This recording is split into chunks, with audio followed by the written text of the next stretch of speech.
कहानी की शुरुआत में हम देखते हैं कि कुछ बेहद खतरनाक क्रिमिनल्स को एक समुद्री जहाज के जरिए अपने देश वापस ले जाने की प्लानिंग चल रही है। उनमें पार्क नाम का एक क्रिमिनल सबसे ज्यादा खतरनाक था। उसने 30 से ज्यादा औरतों के खून किए थे और उसे अपने किए पर कोई पछतावा तक नहीं था। जल्द ही वो ऑफिसर ली से बदतमीजी करने लगा तो ली ने उसे गुस्से में बुरी तरह पीट दिया। वहीं हम देखते हैं कि पुलिस हेडक्वार्टर से ऑफिसर डेविड सबको अपना काम समझा रहा था। इसके बाद सभी क्रिमिनल्स को अलग अलग सेल्स में भेज दिया गया, जहां हर एक क्रिमिनल के लिए एक गार्ड को रखा गया था। फिर ली ने सभी अपराधियों को यहाँ के कानून बताए तो अपराधियों ने उसके खिलाफ आवाज उठाई, लेकिन टॉम नाम का एक अपराधी एकदम शांत रहा। इसके अलावा वहाँ कई औरतें भी थी जो बेहद शातिर अपराधी थी, जिनमें से एक का नाम था जेनी। जेनी पर अपने पति और उसके माँ बाप का कत्ल करने का इल्जाम था। इन औरतों पर नजर रखने का जिम्मा ऑफिसर मैरी और डॉक्टर मैक्स पर था। इन खतरनाक अपराधियों को इतनी दूर ले जाने में कोई ना कोई हादसा होना पक्का था।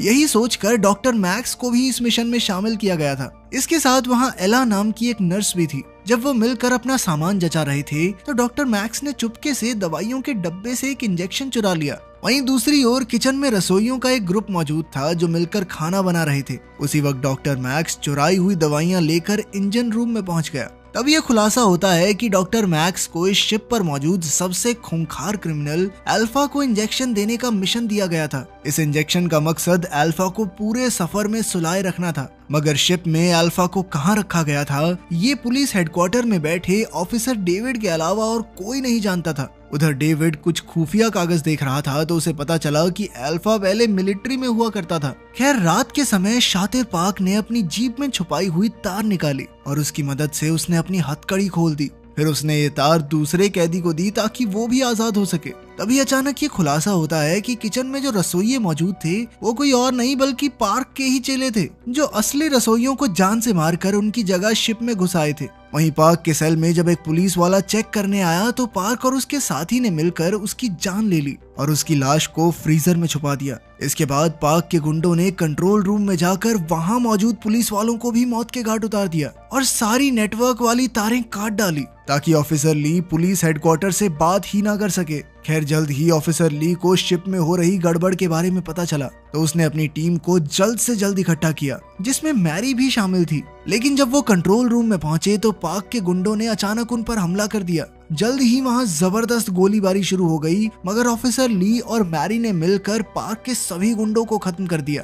तभी मैरी को एक क्रू मेंबर दिखा जो अपनी आखिरी सांसें गिन रहा था। मैरी ने उससे पूछा कि इमरजेंसी में पुलिस हेडक्वार्टर्स तक खबर कैसे पहुंचा सकते हैं, तो उस आदमी ने बताया कि वो इंजन रूम में मौजूद सैटेलाइट फोन का इस्तेमाल कर सकते हैं। वहीं दूसरी ओर हम देखते हैं कि पार्क ने बाकी सभी क्रिमिनल्स को भी रिहा कर दिया था, मगर टॉम ने उसे समझाया कि शिप को हाईजैक करने से कुछ नहीं होगा, बल्कि उसकी गलती की वजह से सब के सब मुसीबत में पड़ जाएंगे। मगर पार्क ने उसकी एक न सुनी और सभी पुलिस वालों को मारकर शिप पर कब्जा करने का फैसला किया। उधर हम देखते हैं कि डॉक्टर मैक्स ने खुद को नर्स एला के साथ एक कमरे में बंद कर लिया था, क्योंकि वो पार्क के हाथों मरना नहीं चाहते थे। इधर पार्क जब इंजन रूम तक पहुंचा तो उसने जियान नाम के क्रिमिनल को पुलिस वालों की लाशें फ्रीजर में डालते हुए देखा, मगर वो ये नहीं जानते थे कि इंजन रूम की पाइप्स में लीकेज है, जहां से होते हुए खून की बूंदें सीधा अल्फा के चेहरे पर गिरने लगी। अचानक उसकी आंख खुल गई और वो आजाद होने की कोशिश करने लगा। उधर ऑफिसर ली और उसकी टीम क्रिमिनल्स को पकड़ने के लिए उनके सेल्स तक पहुंची तो उनके होश ही उड़ गए, क्योंकि उनके कई ऑफिसर मारे जा चुके थे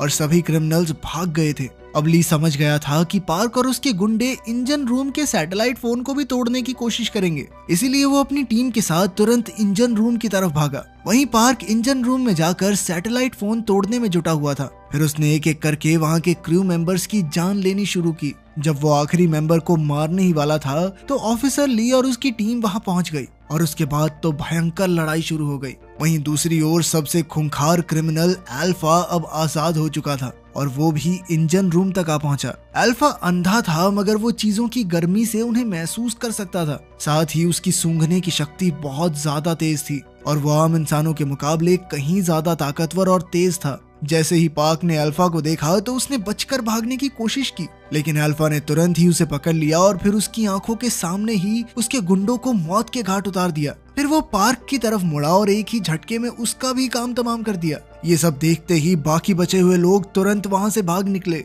वो इस तरह तो नहीं भाग पाते, इसीलिए टॉम अल्फा का ध्यान भटकाने में लग गया ताकि बाकी सब भाग सकें। आखिरकार वो सब एक छोटे से दरवाजे से भाग निकले और उन्होंने अल्फा के आने से पहले दरवाजा बंद कर दिया। वहीं पुलिस हेडक्वार्टर्स में ऑफिसर डेविड सैटेलाइट की तस्वीरों के जरिए पता लगाने की कोशिश कर रहा था कि आखिर हो क्या रहा है। जब उसे पता चला कि सभी क्रिमिनल्स फरार हो गए हैं तो उसके पैरों तले जमीन खिसक गई। तभी उसे डायरेक्टर नाम के एक आदमी का कॉल आया जिसने उसे शिप पर हुई घटना के बारे में सब कुछ बताया। तभी हम देखते हैं कि इस अनजान आदमी के सीने पर एक अजीबोगरीब सा नंबर था और ऐसा ही नंबर अल्फा के शरीर पर भी था। उधर शिप पर 2 बचे हुए क्रू मेंबर्स लाइफ बोट की मदद से अपनी जान बचाकर भागने की कोशिश कर रहे थे, लेकिन तभी अल्फा वहां आ गया और उसने उन दोनों को बड़ी बेरहमी से मार डाला। उधर नर्स एला ये सब खिड़की से देख रही थी कि तभी अल्फा को उसकी भी भनक लग गई और उसने एला का भी गला घोंट दिया। जब डॉक्टर मैक्स ने ये देखा तो वो डर के मारे कैबिन से भाग निकला, जहाँ उसे ऑफिसर ली और उसके कुछ साथी मिले।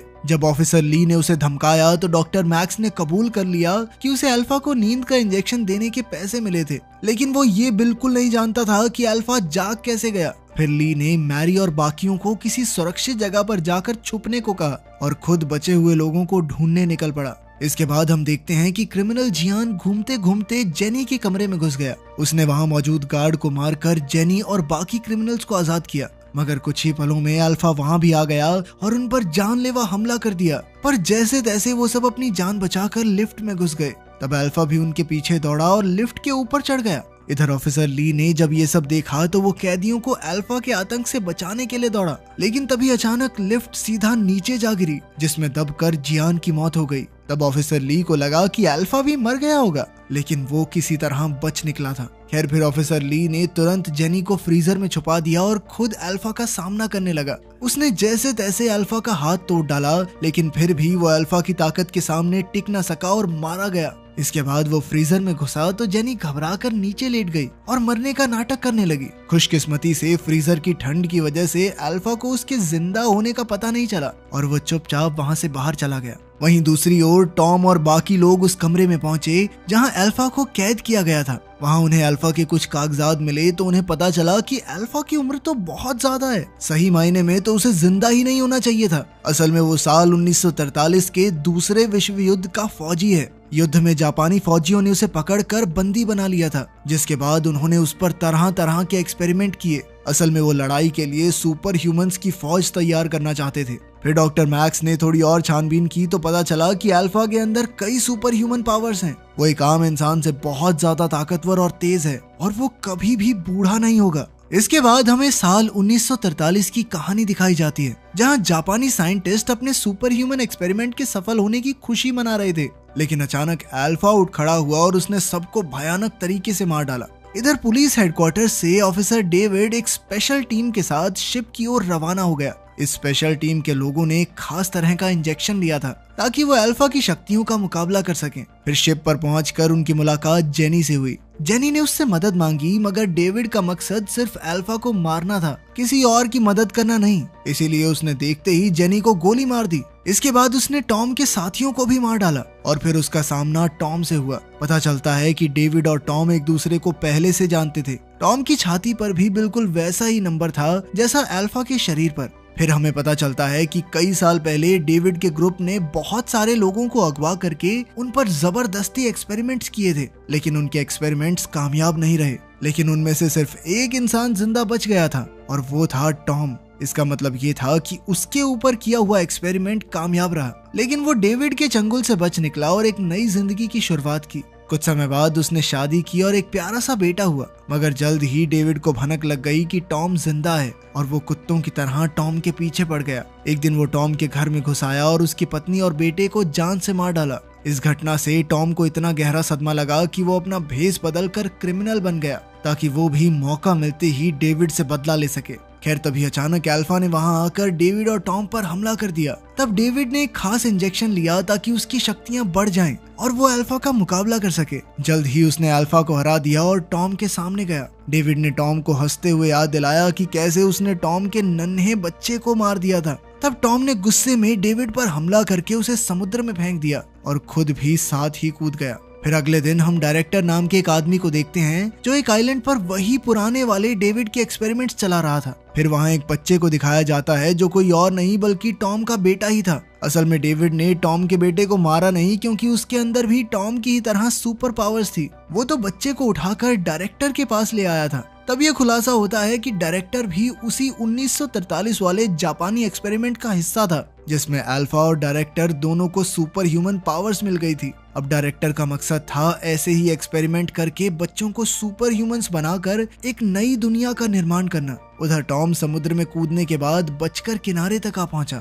और अब वो इस खुफिया ऑर्गेनाइजेशन से अपने परिवार की मौत का बदला लेने के लिए पूरी तरह तैयार था। अगर वीडियो पसंद आई तो लाइक कर देना, चैनल को सब्सक्राइब कर देना। मिलते हैं अगली वीडियो में।